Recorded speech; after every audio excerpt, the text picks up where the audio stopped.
কিয়া ইহুদিরা মুসলমান হয়ে যাইতেন, যার কথা শুনিয়া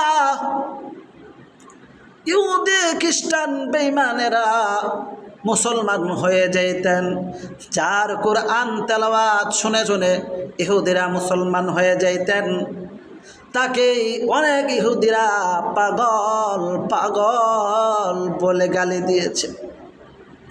তিনি হলেন আমার আপনার রাসূল মুহাম্মাদুর রাসূলুল্লাহ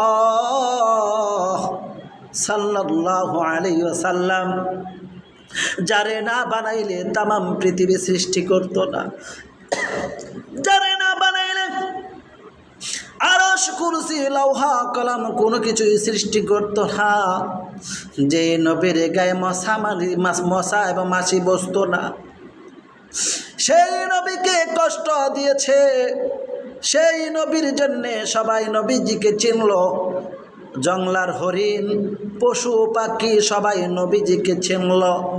আমি আর আপনি মানুষ হইয়া আমার আপনার নবীকে চিনলাম না। আমার আপনার সামনে মুহাম্মাদুর রাসূলুল্লাহ সাল্লাল্লাহু আলাইহি সাল্লাম আমার আপনার নবীকে গালি দেয়, ব্যঙ্গচিত্র করে কার্টুন বানায়, দিলে মায়া হয় না, দিলে আরো আনন্দিত হয়। বসিয়া বসিয়া তাকি আর শুনি, এইটার নাম মুসলমান নয়।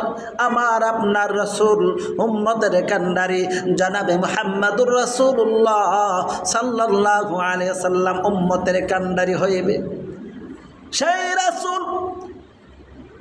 সেই রাসূল যুদ্ধের ময়দানে যখন চলে গেল,